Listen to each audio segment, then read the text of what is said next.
कुंज विहारी जय।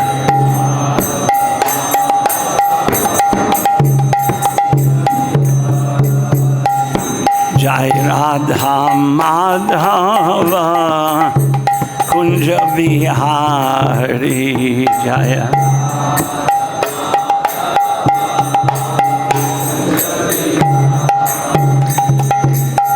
गोपी जन वल्लभ गिरिवर धारी गोपी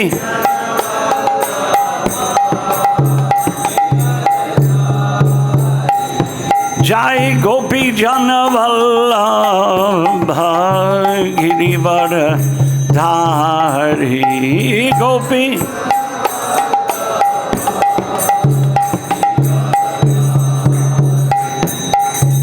यशोदानंदन व्रज जन रंजन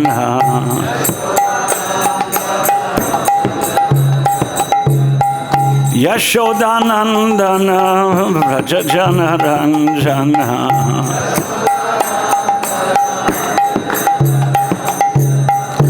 यमुना तीर वनचारि यमुना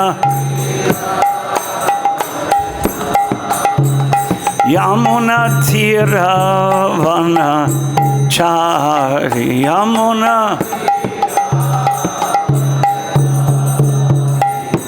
जय राधा माधव कुंज विहारी जय।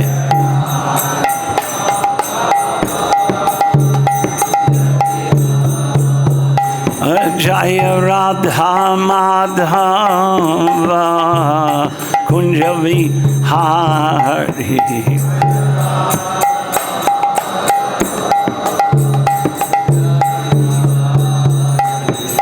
गोपी जन वल्लभ गिरिवर धारी गोपी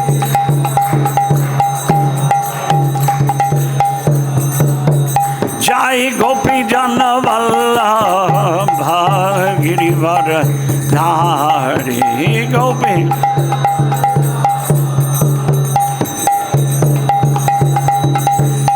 यशोदानंदन व्रज जन रंजन यशोदानंदन व्रज जन रंजन यमुना तीर वनचारि यमुना यमुना तीर वनचारि यमुना जय राधा माधव कुंज विहारी जय।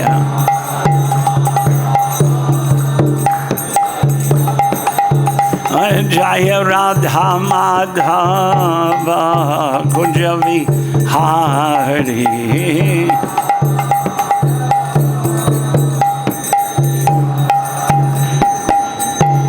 जय विष्णुपाद परमहंस परिव्राजकाचार्य अष्टोत्तर शत श्री श्रीमद् भाई चरणारविंद भक्ति वेदांत स्वामी श्रील प्रभुपाद की ISKCON संस्थापक आचार्य श्रील प्रभुपाद की अनंत कोटि वैष्णव वृंद की नामाचार्य श्रील हरिदास ठाकुर की प्रेम से कहो श्री कृष्ण चैतन्य प्रभु नित्यानंद श्री अद्वैत गदाधर श्रीवासादि गौर भक्तवृंद की श्री श्री राधा कृष्ण गोपीनाथ श्याम कुंड राधा कुंड गिरि गोवर्धन की श्री वृंद देवी गंगा देवी जमुना देवी भक्ति देवी की श्री वृंदावन धाम की मथुरा धाम की मायापुर नवद्वीप धाम की श्री जगन्नाथपुरी धाम की श्री द्वारकापुरी धाम की श्री अयोध्यापुरी धाम की श्री श्री कृष्ण बलराम मंदिर की हरि नाम संकीर्तन की गौर प्रेमानंद हरि हरि बोल समावेत भक्तवृंद की समावेत भक्तवृंद की समावेत भक्तवृंद की श्रील प्रभुपाद की हरे Krishna.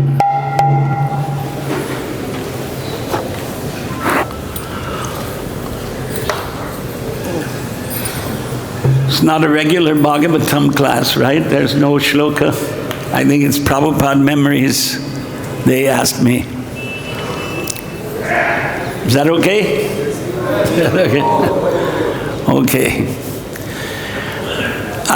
Prabhupada memories, I should think of Vrindavan, but I don't have a lot of memories, actually. I think I was here with Prabhupada at the opening. That was Ram Navami 1975. But I was a bacha. I was 20 years old. So, bacha is child, for those who don't know Hindi. Mostly everybody here looks like they know Hindi. Oh, a few people don't know. 20 in India is still a child. But legally, I don't know, is it 18 or 21 legally adult? There are different definitions here in this country. I think it's 18. Anyway, I was pretty young, and it's hard to remember a lot. This is 47 years ago. It's that long, huh? So after 3 years, they'll have to have the 50th anniversary, huh? Yeah, I'll be 70. Wow, if I live that long. Who knows? So I remember the picture we took.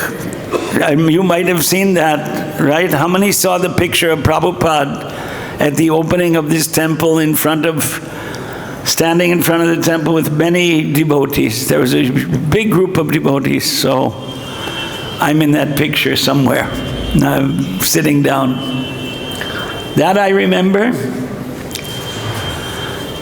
Oh, the governor of UP was from Hyderabad, and I was residing at Hyderabad in those days. And so I remember that he came.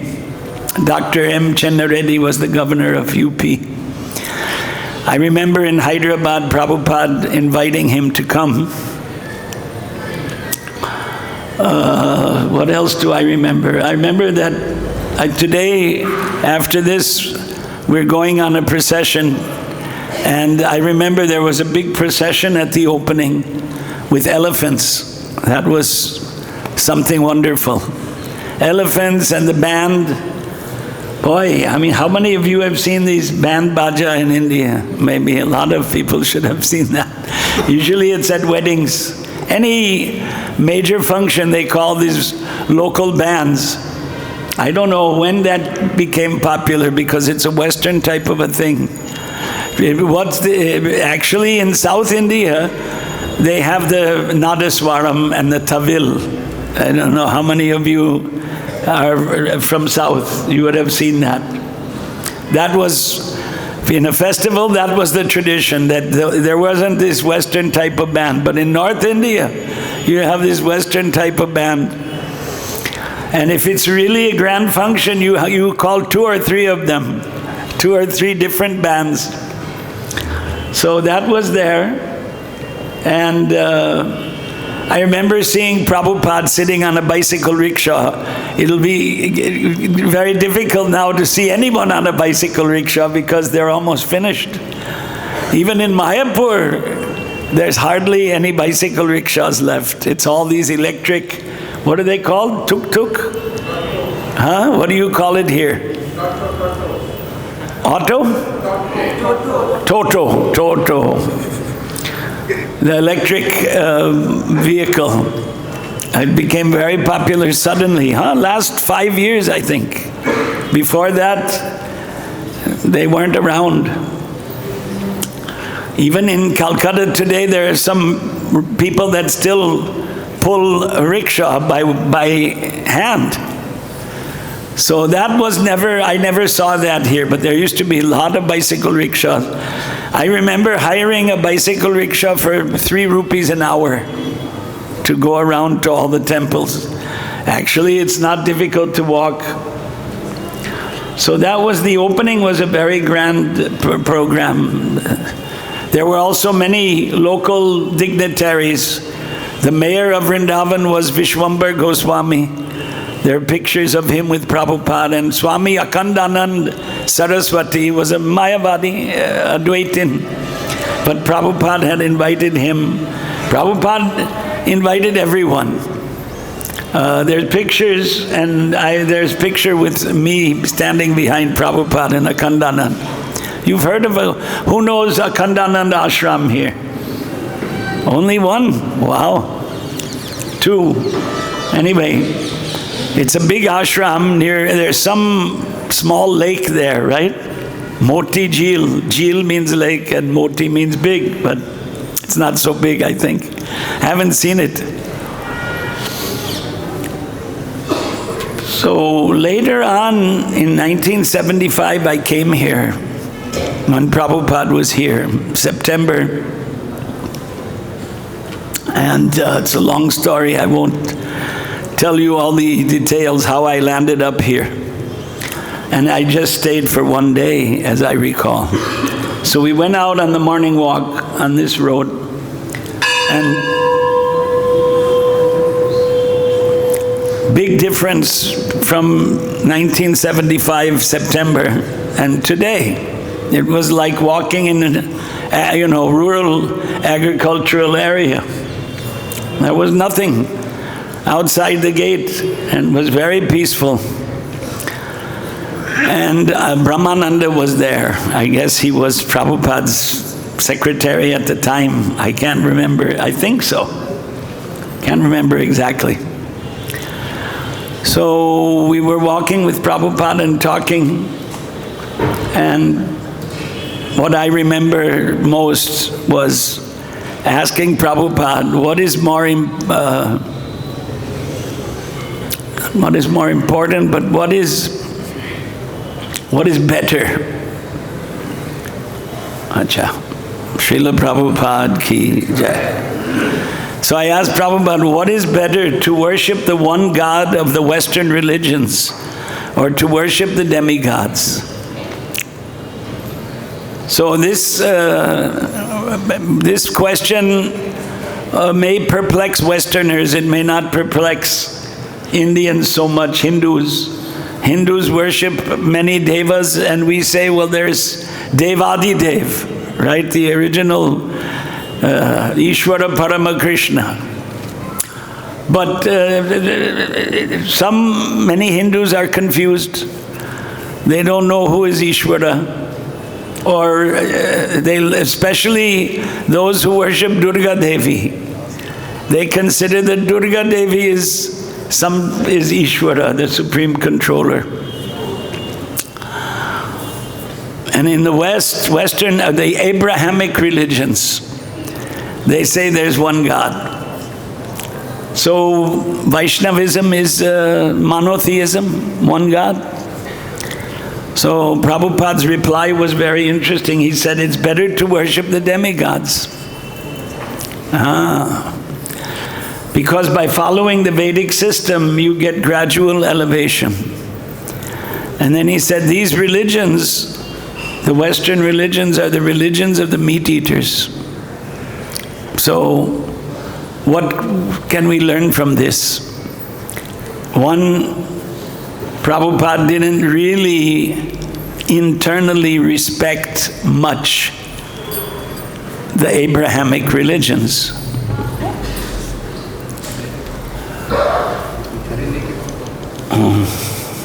Okay, let Prabhupada's Vyasa-san go. Yeah.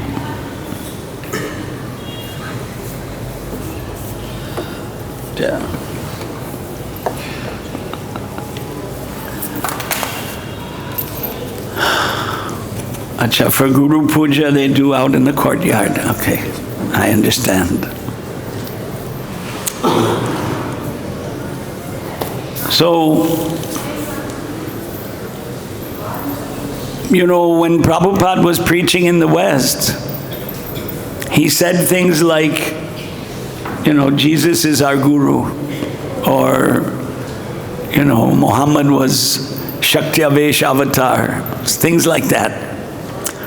But these were statements meant to pacify, appeasement, you can call it appeasement, the audience who might otherwise be hostile,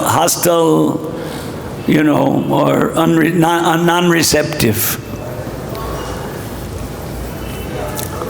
So, Prabhupada said 100 times we're not Hindus. But if you read the purport, not in one place, but in a number of places, particularly in the purport of Bhagavad-Gita 16:7, Prabhupada basically says we're Hindus. So what does it mean, Hindu? If you're born in an Indian family that believes in Vedas, you're Hindu. You can't say everyone in India is a Hindu, but you can say. Because in one sense they call this Hindustan, right? The land of Hindus. The definition of Hinduism in the dictionary is the religion of South Asia, the Vedic religion of South Asia. So it comes from Vedas. So the word Hindu came from Sindhu River, right? Gange cha Yamune chaiva Godavari Saraswati Narmade Sindhu Kaveri Sapta Nadi, 7 holy rivers. So invaders from Mongolia or Central Asia, wherever they came from, they couldn't say Sindhu, they said Hindu. And the British couldn't say Hindu, they said Indus, right? The Indus civilization. So they have so many speculations. But the tradition is Vedic Sanatan Dharma is the name of the religion. But it's commonly called Hinduism. And one who follows that is a Hindu. So by faith we're Hindus. We may not be born, well, most of you, most of the people sitting here are Indians. There's a few foreigners like me. So Prabhupada internally, he didn't respect the Abrahamic religions. That we called it the Western religions. Otherwise he wouldn't have said to me, but it was semi-private, you can say. Semi-private, wasn't really private, was on a morning walk. But these religions are the religions of the meat eaters. Now if we think of that, but many Hindus eat meat. In fact, there's a chart now you can see on the internet, vegetarians in India. And the most vegetarian state in India is, take a guess. I like interactive. Who wants to guess? Nobody? Yeah. Rajasthan, right? Correct answer. Number 1, Rajasthan. Number 2, Gujarat. And Bengal and Orissa, where our tradition comes from, 1% in Orissa and 2% in Bengal. Vegetarians. Oops. So when Prabhupada said, these are the religions of them, Prabhupada, of course, was lifelong vegetarian. So when he said, these are the religions of the meat eaters, he meant beef eaters, those who kill cows. So according to Vedic concept, cows should never be killed. And the British, when they were ruling India, Angrez Raj, British Raj, you've heard about that? So they coined expressions, sacred cow and holy cow. And it became a popular expression in the West, holy cow. You know, when you, I don't know, hear people say, Bapre, right, in Hindi. When something amazing, Are Bapre, right, in Hindi. And in the West, if they say something, they say, holy cow. You know, it became a coined expression. Jagannath became Juggernaut. You know this, right? Jagannath, when the British saw the Rath Yatra in Puri, they said Juggernaut. They couldn't pronounce Jagannath properly. Why? They were fanatics in their own way, with their own pronunciations. Anyway, so Prabhupada says better to follow the Vedic system. So that means we're followers of Vedas. Prabhupada was propagating Vedic culture. Some devotees are saying we're not Vedic. And in some sense that's true. For example, and I'm also guilty of sitting on a chair and a table and eating. That's not Vedic. It's not Vedic.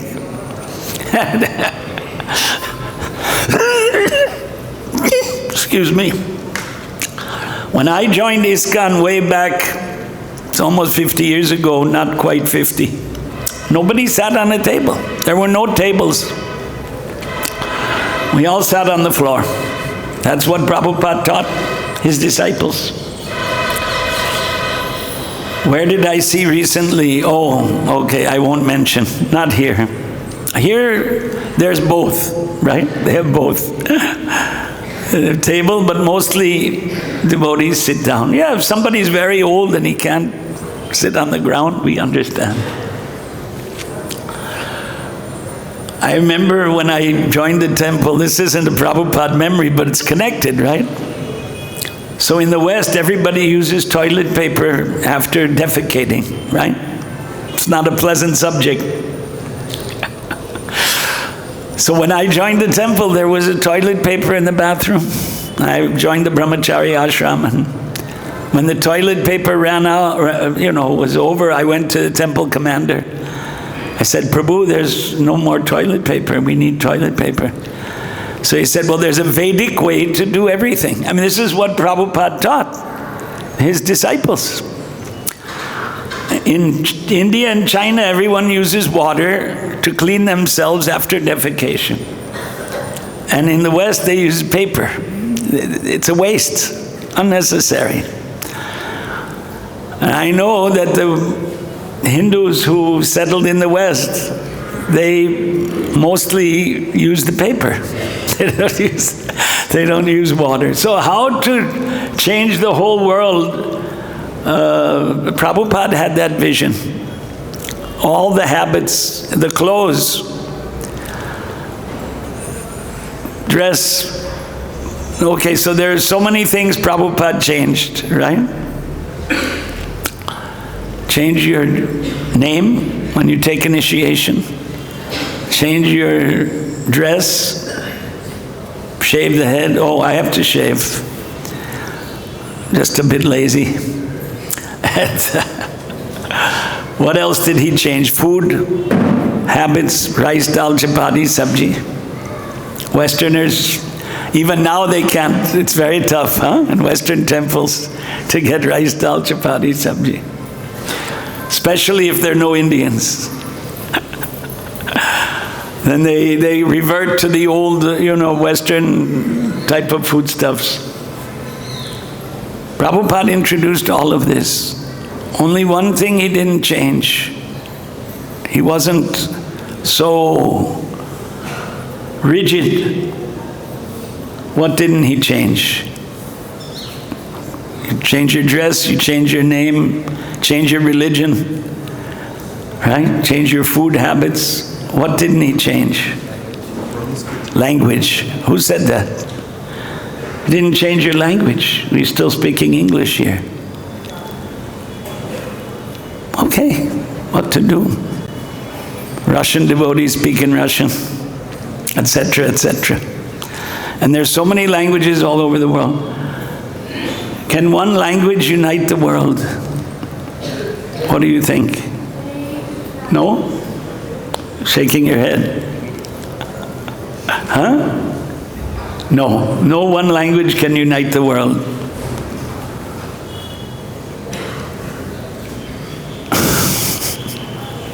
That's not the answer I'm looking for, but I think it's a question of laziness. Laziness. I heard from a godbrother a Prabhupada story in Vrindavan, since this is the topic. So this godbrother, he passed away, he's no more. He took sannyas from Prabhupada, but later on he left ISKCON like some other devotees. I won't mention the name. He was sitting here with Prabhupada in Vrindavan. Prabhupada was speaking Hindi. And then the then temple president of this temple was from England. So Prabhupada turned to him and said, do you understand what we're saying? So that president told Prabhupada, no, Srila Prabhupada. And then Prabhupada turned to this departed godbrother and said, just see, he's living here, but he doesn't think he needs to learn the language. So, that's the Prabhupada story for you here in Vrindavan. Prabhupada definitely wanted the Westerners to learn the language. But here's my opinion. Okay, I'm in the chair now. We should all learn Sanskritam. Achha, why should we learn that? Oh, it's the language of the Gita? It's the language of the Mahabharata? Language of the Goswamis? Language of Vishwanath, Chakravarti Thakur, Baladev? All their works, all the Vedas, Vedangas, Puranas, Itihasas, Dharma Shastras. What are the Dharma Shastras? That's Manu, right? Manu Samhita. In Bengal they say Manu Samhita. Rest of India they say Manu Smriti. But there are 80 of them, not one, 80 Dharma Shastras. Darshan Shastras, there's only 6. But there are commentaries on Dharma Shastras. At least on Nyaya Sutras, there's like 25 maybe more. I don't know them all. Mimamsa Sutras, Vedanta Sutras, how many commentaries are there? There's main commentaries and commentaries on commentaries, all Sanskritam. Shouldn't we learn that? What's the argument for not learning that? I don't think there is one. I don't think. Maybe that's my subjective opinion.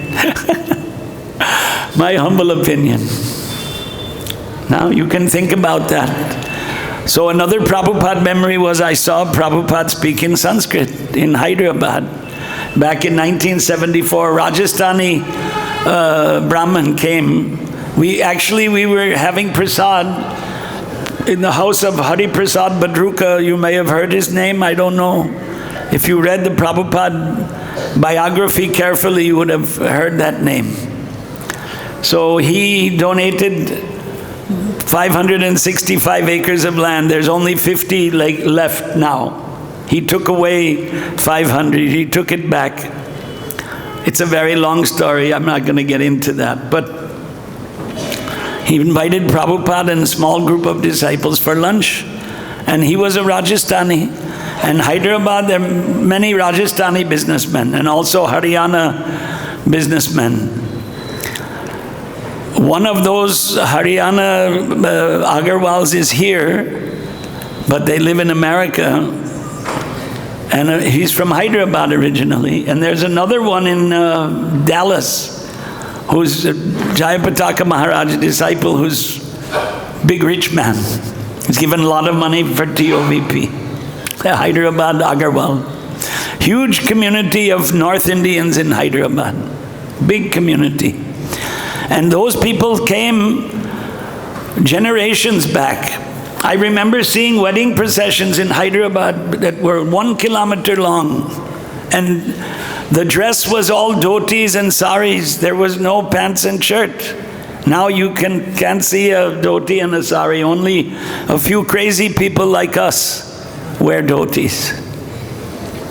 So anyway, Prabhupada was taking prasad. There was one interesting thing happened there. When Prabhupada got up, after finishing his prasad, all the devotees started running for his plate. And I was 19 years old. I didn't know. They wanted to take from Prabhupada's plate prasad. I never saw that before. First time. So I saw Prabhupada speaking with this Panditji. They're very traditional, the Rajasthani hat. But Brahmins also wore that hat, not only the Vaishyas. Brahmins also wore those Rajasthani topi. Can't see it now, huh? Hardly. maybe the people who are very old, even they, some of them, some only few wear, right? Boy, 3 days ago we went to Brahmanda Ghat. I was sitting there and one old man cleaned his place to sit, and I saw he's from Saurashtra. I live in Gujarat, so I could understand, I could recognize. So I started to talk to him in Gujarati. I can't hear you, I'm 95 years old. He said in Gujarati, I'm 95 years old. So there are some old-timers left in this country, some old-timers. But in the 1970s, I think the old culture was intact much more than now, much more. One more Prabhupada memory. Well, we got a few minutes. Prabhupada, January 3rd, 1976, came to Nellore in South India. Have you heard of Nellore? How many people heard of Nellore? Okay, few. Not even 10% of the people sitting here. So from Chennai, which used to be called Madras, it's a 3 hours straight north train ride. So at the station to receive Prabhupada, there were 2,000 people. 2,000 people, the mayor, the Nadaswarams, the Kanyas, the girls that were very young, 10 years old with the coconuts on their head. This was the system. And Brahmins chanting Vedas. There was a group of Brahmins, Veda mantras. You might have seen these things. And on the train platform, Prabhupada saw all this. And he turned to a small group of us disciples. Tamal Krishna Maharaj was there. Achyutananda Swami, ex-Swami. Mahamsa, ex-Swami. And Prabhupada, there were 15, 20 of us. And he said, Vedic culture is more intact in South India. He said like that. Prabhupada was Bengali. He lived in Prayagraj. He didn't spend a lot of time in South India, but he appreciated. Now that was, 46 years ago? 1976? 46 years ago. What happened? Western influence. So, preaching Krishna consciousness, ISKCON has grown by leaps and bounds. When Prabhupada disappeared, I think there were 8 centers of ISKCON in India. Very few. And today, 400 centers? 1,000 boys came here from IYF, right? From Radhe Shyam Prabhu. From Bombay and Hyderabad, a separate group, 400. And like that, I don't know how many devotees came from different places in different groups. There's no room here. They're all having their own separate functions and different lectures in different places. Who could imagine that ISKCON would explode in India? Who could imagine? And yet, there's much more to come. There's much more to come. We may not live to see that. You younger generation will take it forward in the future. Just like Prabhupada left ISKCON in the hands of just a few disciples, right? There were we had a few people in each place. Maybe Bombay had 30 devotees or something, Vrindavan, when it opened, then there were more. But what it is today, it's amazing. It's amazing what happened. And future looks bright, but thing is that it's Kali Yuga. People are very materialistic. How to preach Krishna consciousness all over the world and all over India. Actually, Prabhupada's heart was in India, that we know. He spent all his money here, right? He could have built what he did, Juhu, Vrindavan and Mayapur, he could have built abroad. But he built it here. He spent, in his last years, he spent most of his time here. He traveled to different places, and nobody thought when he said there should be a big temple in Mayapur, and for 30 years nothing happened. And now